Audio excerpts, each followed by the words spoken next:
श्री स्वामी समर्थ दिगंबरा दिगंबरा श्रीपाद वल्लभ दिगंबरा ही कथा आता एका अशा वळणावर आली आहे जिथे भक्तीचा खरा कस लागणार आहे। पाठीमागच्या व्हिडिओमध्ये तुम्ही पहिला भाग ऐकला, आता आपण सुरू करत आहोत याचा दुसरा भाग। ही कथा एका अशा वळणावर आली आहे जिथे भक्तीचा खरा कस लागणार आहे। पिठापूरचा निरोप घेऊन श्रीपाद श्री वल्लभ निघाले। ते थेट एका ध्येयाने त्यांचा प्रवास सुरू झाला, तो उत्तरेकडे।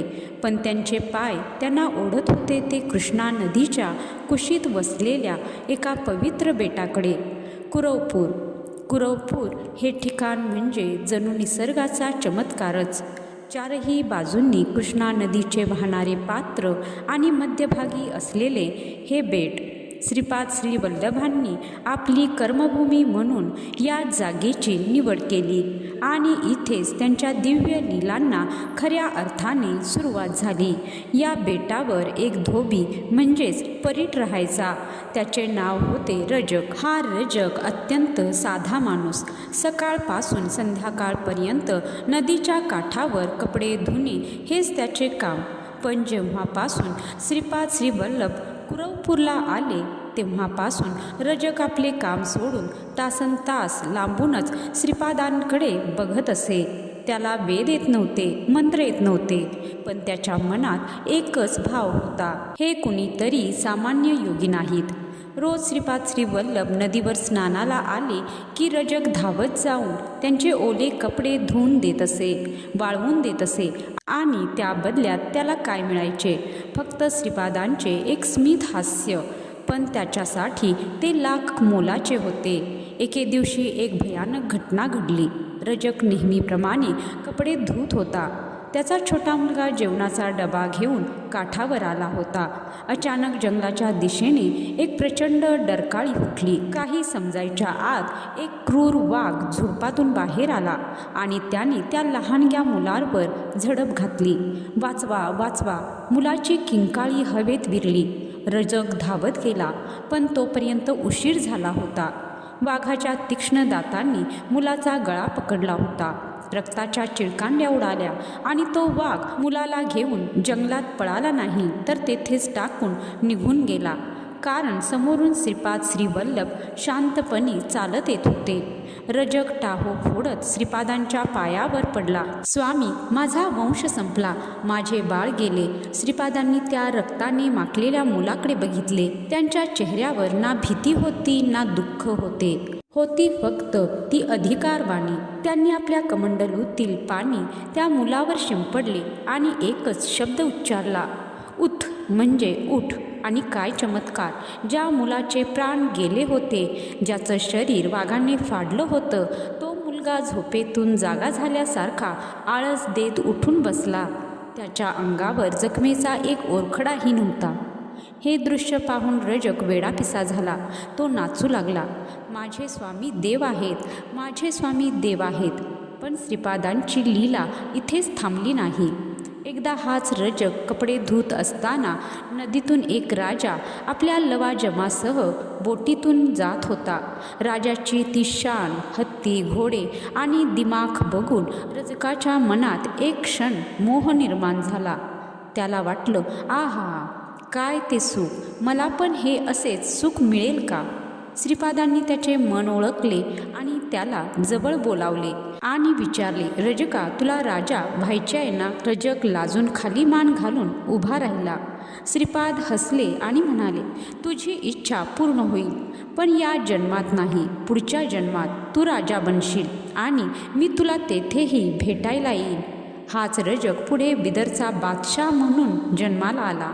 अशा अनेक लीला सुरू होत्या, पण कुरवपूरच्या मातीत घडलेली सर्वात मोठी घटना, जी दत्तात्रेयांचे दुसरे अवतार कारण बनणार होती, ती अजून घडायची होती। एका दुपारी जेव्हा सूर्य डोक्यावर आला होता आणि कृष्णा नदीचे पात्र तापलेले होते, तेव्हा नदीच्या काठावर एक स्त्री आपल्या मुलाला फरफटत ओढत आणत होती। तिचे नाव होते अंबिका। ती ब्राह्मण स्त्री होती, पण तिचे नशीब अतिशय कठोर होते। तिचा मुलगा जन्मतःच मतिमंद होता। त्याला साधे बोलताही येत नव्हते। बुद्धी तर नव्हतीच, वडीलही वारलेले। घरात खायला अन्नाचा कण नाही आणि वरून समाजाचे टोमणे. लोक तिला म्हणायचे, तुझे पापच असे असणार म्हणून असा वेडा मुलगा पोटी आला, ह्याला जगून काय फायदा. रोजचा अपमान सहन करून अंबिका थकली होती. तिने ठरवले होते आज जीवन संपवायचे. तिने आपल्या कमरेला पदर घट्ट बांधला आणि मुलाचा हात पकडून ती खोल पाण्यात उडी घेण्यासाठी पुढे सरसावली. पाण्याची खळखळ आणि अंबिकेचे हुंदके. वातावरणात एक भयंकर उदासी होती. ती मुलाकडे बघून रडत होती, बाळा, या जगात आपल्याला जागा नाही रे. देवाने सुद्धा आपल्याकडे पाठ फिरवली आहे. चल आपण त्याच्याकडेच जाऊया. त्या मतिमंद मुलाला काहीच कळत नव्हते. तो फक्त आईच्या रडणाऱ्या चेहऱ्याकडे बघून हसत होता. त्याचे निर्विकार हास्य बघून अंबिकेचा बांध फुटला. ती किंचाळली, देवा, का अशी शिक्षा दिलीस मला? मी काय पाप केले होते? तिने डोळे मिटले आणि पाण्याच्या प्रवाहात उडी घेणार तेवढ्यात मागून एक गंभीर आणि धीरगंभीर आवाज आला, थांब माते, आत्महत्या हे पाप आहे. अंबिका थबकली. तिने मागे वळून पाहिले. तिथे साक्षात श्रीपाद श्री वल्लभ उभे होते. त्यांच्या अंगातून येणाऱ्या तेजाने अंबिकेचे डोळे दिपले. ती जागेच गुडघ्यावर कोसळली. स्वामी, मला अडवू नका, मी जगू शकत नाही.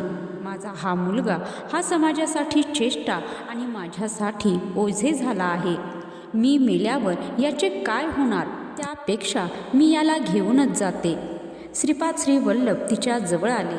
त्यांची नजर करुणेने भरलेली होती. त्यांनी त्या मतिमंद मुलाच्या डोक्यावरून हात फिरवला.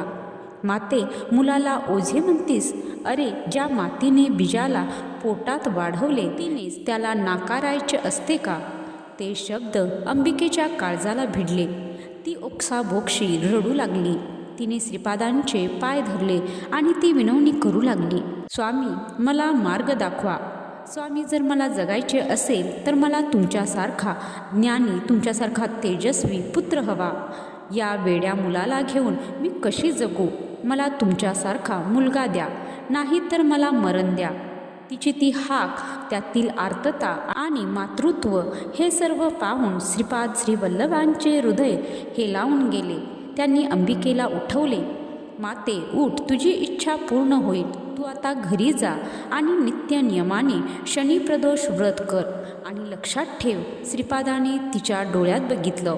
एक वचन दिले जे काळाच्या दगडावर कोरले गेले. तुला माझ्यासारखा पुत्र हवा आहे ना? पण या त्रिभुवनात माझ्यासारखा फक्त मीच आहे. म्हणूनच पुढच्या जन्मात मी स्वतः तुझ्या पोटी जन्म घेईन. अंबिकेचा विश्वास बसेना. साक्षात देव तिला आई म्हणणार होता. तिने थरथरत्या हाताने श्रीपादांना नमस्कार केला. तिचे अश्रू आता दुःखाचे राहिले नव्हते, ते आनंदाचे होते. श्रीपादांच्या आशीर्वादाने अंबिका परतली आणि तिने आपला उर्वरित जन्म शिवभक्तीत घालवला. तिकडे श्रीपादांच्या लीलांचा वेग वाढतच होता. कुरवपूर हे फक्त भक्तांचे स्थान नव्हते, तर व्यापाऱ्यांचाही मार्ग होता. वल्लभेश नावाचा एक ब्राह्मण व्यापारी होता. त्याने नवस केला होता की जर व्यापारात चांगला नफा झाला तर मी कुरवपूरला येऊन 1000 ब्राह्मणांना जेवण घालेन. त्याला त्यात नफा झाला. तो पैसे घेऊन कुरवपूरला निघाला. पण ही बातमी काही चोरांना समजली. ते चोर भक्ताचे सोंग घेऊन वल्लभेशच्या प्रवासात सामील झाले. दिवसभर ते त्याच्याशी गोड बोलले की अरे, आम्ही पण दर्शनाला चाललो आहोत. वल्लभेश भोळा होता. तो त्यांच्यावर विश्वास ठेवून चालत राहिला. रात्र झाली. घनदाट जंगल लागले. आजूबाजूला चिटपाखरूही नव्हते. संधी साधून त्या चोरांनी आपला खरा रंग दाखवला. ए ब्राह्मणा, जे काही आहे ते काढून दे, नाही तर गळा कापून टाकू. वल्लभेश भीतीने थरथर कापू लागला. अरे, हे देवाचे पैसे आहेत, हे घेऊ नका. पण त्या राक्षसी वृत्तीच्या चोरांनी ऐकले नाही. एका चोराने तलवार काढली आणि सपकन वार केला. वल्लभेशचे शिर धडावेगळे झाले. रक्ताच्या थारोळ्यात तो पडला. चोर आनंदाने पैसे लुटू लागले. पण त्याच क्षणी जंगलातील शांतता भंग पावली. झाडांच्या फांद्या जोरजोरात हलू लागल्या. जमिनीतून जणू ज्वालामुखी फुटावा असा एक दिव्य पुरुष तिथे प्रगट झाला होता. हातात त्रिशूळ, जटा सोडलेल्या आणि डोळ्यात आग ओकणारे रौद्र रूप. हे श्रीपाद श्री वल्लभ होते, पण शांत रूपात नाही, तर काळभैरवाच्या रूपात. त्यांनी आपल्या त्रिशूळाने त्या चोरांचा संहार सुरू केला. काही क्षणातच सर्व चोर जमिनीवर लोळले. नंतर श्रीपादांनी आपले शांत रूप धारण केले. त्यांनी वल्लभेशच्या धडाशी शिर जोडले आणि त्यावर भस्म टाकले आणि म्हणाले, वल्लभेश उठ. वल्लभेश दचकून जागा झाला. त्याला वाटले आपण झोपलो होतो. पण जेव्हा त्याने आजूबाजूला मेलेले चोर आणि समोर उभे असलेल्या श्रीपादांना पाहिले, तेव्हा त्याला सत्य उमजले. त्याने देवाचे पाय धरले. अशा प्रकारे श्रीपाद श्री वल्लभांनी धर्म आणि भक्तांचे संरक्षण केले. पण आता त्यांची वेळ संपत आली होती. ठरल्याप्रमाणे अवतार कार्य पूर्ण झाले होते. तिथी होती अश्विन वद्य द्वादशी. श्रीपादांनी भक्तांना सांगितले, माझे कार्य संपले आहे. आता मी महाप्रस्थान करणार आहे. पण लक्षात ठेवा, मी जरी देहाने जात असलो तरी कुरवपूर हेच माझे स्थान असेल. जो कोणी येथे श्रद्धेने येईल त्याची इच्छा अपूर्ण राहणार नाही. हे सांगून श्रीपाद श्री वल्लभ कृष्णा नदीच्या प्रवाहात उतरले.